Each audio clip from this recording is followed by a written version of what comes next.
Peace.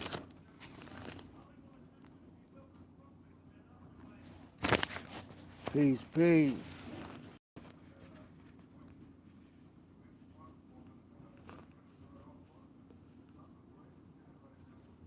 That's the thing about going live. I be ready to go in and gotta wait the people jump on here.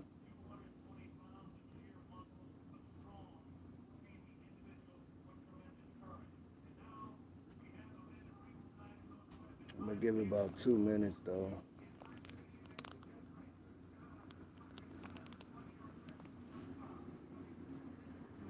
Peace, peace. Waiting on somebody to jump on here before I start. So if you the first one, just bear with me for about 2 minutes. You know what?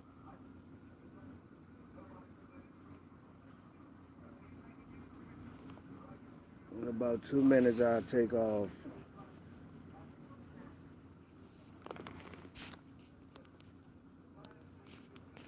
Okay, I'm gonna just go ahead and start. This controversy about Yee and Curry, there's something that I have to point out to you guys. If you notice, whenever a person of color begins speaking regarding us being the children of Israel, us being the people of Israel, they come under scrutiny. They're cut down in the media. They're made to apologize. They're taken through this ritual of castration, almost. You know, where they're just cut down. You know, this is to put fear in us.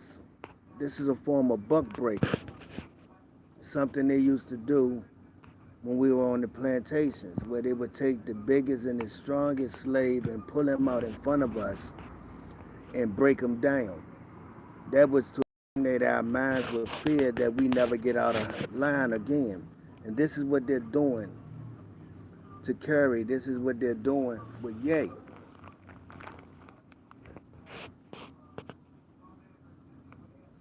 But today I want to discuss why it's being done. At the root of it, they do not want us to find out who we are. And it's so much deeper than us being the children of Israel. It goes so much deeper than that. The moment you wake up to the knowledge of who you are, it's over for them. It's over for them. And you don't have to pick up guns. You don't have to tear down cities.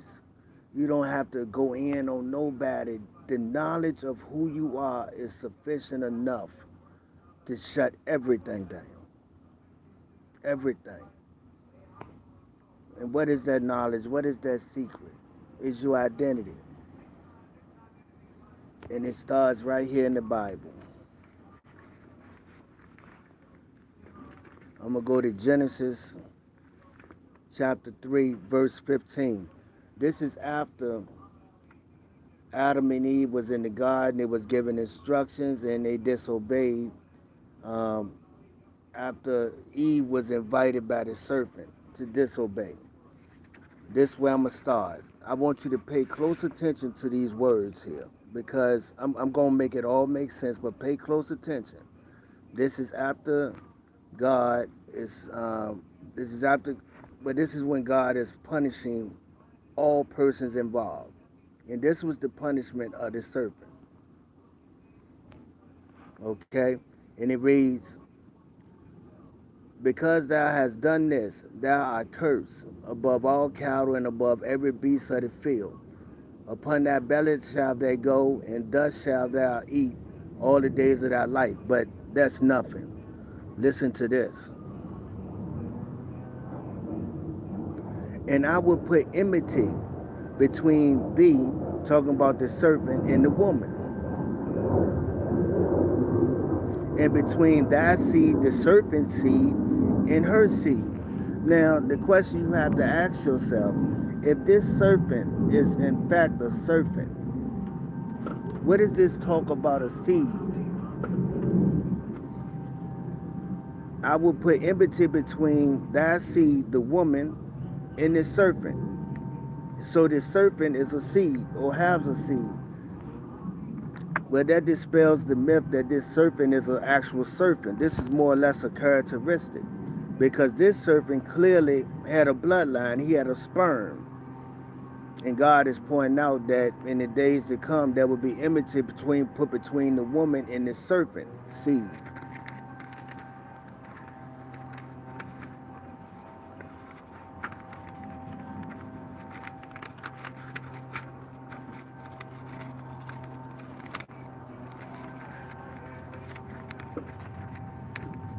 Then you get over here to Genesis,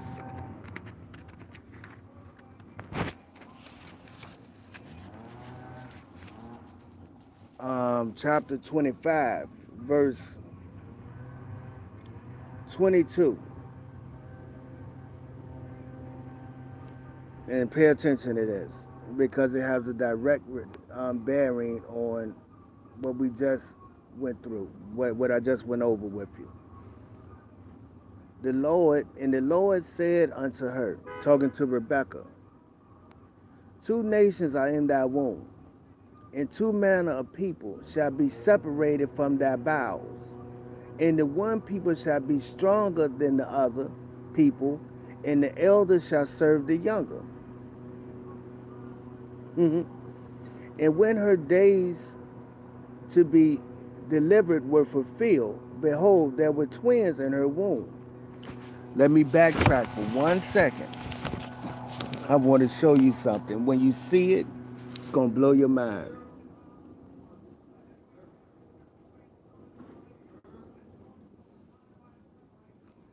Verse 15. And I will put enmity between thee and the woman, and between thy seed, the serpent seed, and her seed. It shall bruise thy head, and thou shalt bruise his heel. Now listen to this. These are two different seeds. This is the seed of Satan, the serpent, and the woman. I will put enmity between the woman and the seed of the serpent. So this serpent has a seed. This is a human being.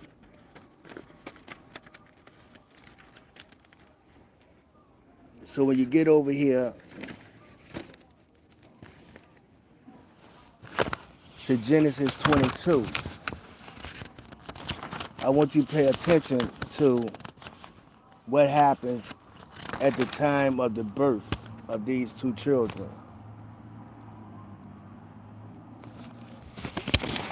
I think it's chapter 25, pardon me. And when her days to be delivered were fulfilled, behold, there were twins in her womb.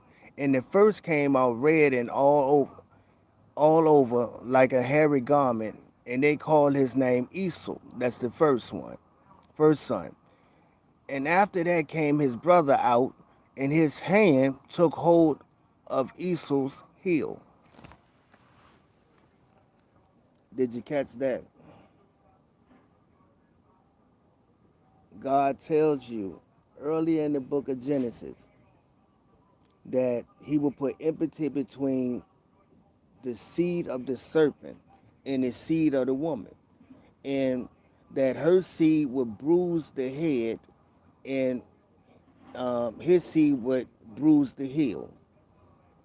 So here comes the birth of Esau and Jacob. Esau is born first. He bruises the head. As he's leaving the womb, Jacob grabbed hold of his heel. So we're dealing with two different seeds here. I just read to you where God tells Rebekah that in you are two different people, two different nations will come from your womb. These are representing two different bloodlines. Why is this important? What does this have to do with Kanye and Kyrie? This is what it has to do with Kanye and Kyrie. When you go to the book of Habakkuk, you go to chapter 3, you go to verse 3.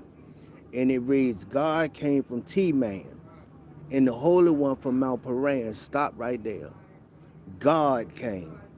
Not his messenger, not his prophet, not an angel, but God himself came from T-Man.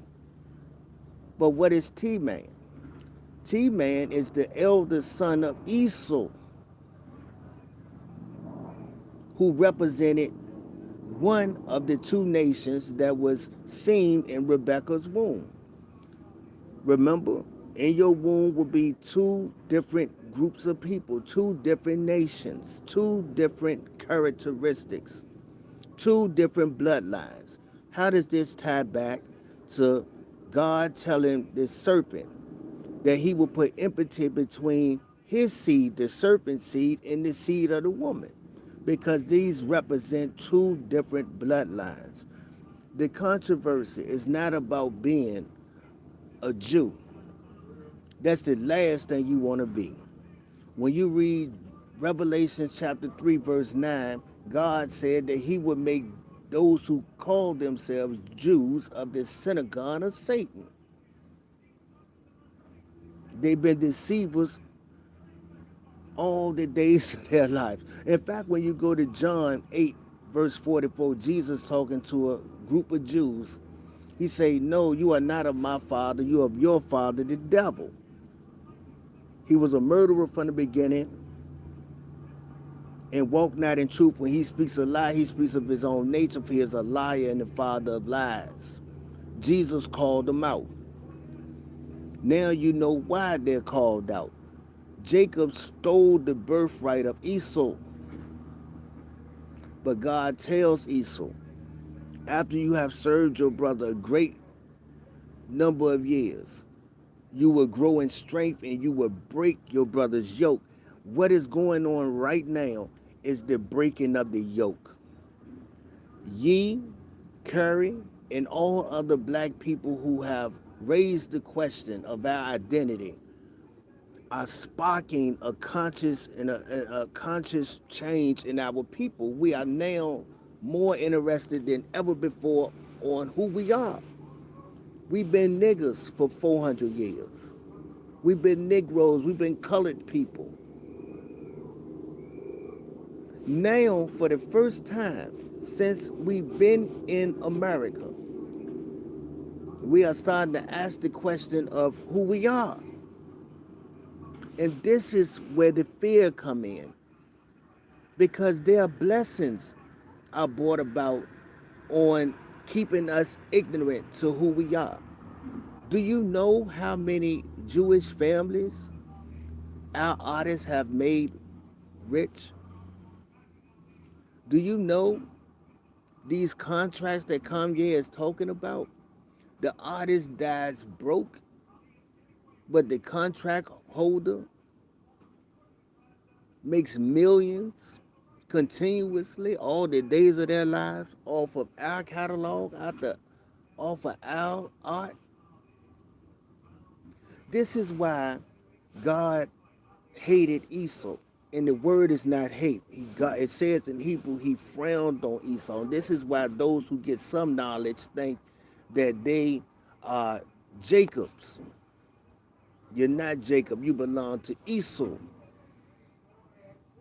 But you have a misunderstanding. God frowned on Esau because Esau gave his brother his birthright when he was hungry. His brother told him, well, I will feed you, but first you got to give me your birthright. And Esau said, well, what good is this birthright to me if I'm starving? Here, you can have it. And God frowned on him. It's the same today. You have all the talent. But rather than you build something for yourself, you go and make your demo and you go and get on your knees and you beg them to be your master. God gave you all this talent and this natural talent. You do it in your sleep. But you go and make a demo and you get on your knees. Here, master, would you be my master? Will you please give me 8 cents on every album you sell of mine, master? And I won't get out of line, master. I only call my women bitches. I only call my brothers niggas. I won't say anything about Jewish people. I know my place. This is what the controversy is about. You finding out who you are. You're not what you think you are. You're so much greater. You're so much greater. And I've been trying for months to find a way to get this to us because I have to tiptoe. We are so brainwashed and we had so many false people in front of us. So I partly understand. We have, Pharaoh, young pharaohs, and we had all these false people in front of us, conning us, trying to get in our pocket. So when a person comes and give us information, we're skeptical. But you're so much more than you realize.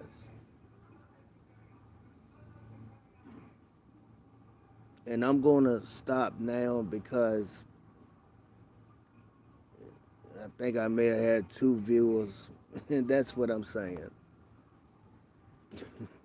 It's man, we in bad shape. We in bad shape, yo. If it's not instantaneous, if it's not controversial, if it's not a low vibration message that I'm bringing, the turnout is 2, 3 people. And then those 2 people don't have the attention span to stay with me long enough to get the message across. May God be with us, yo. Peace.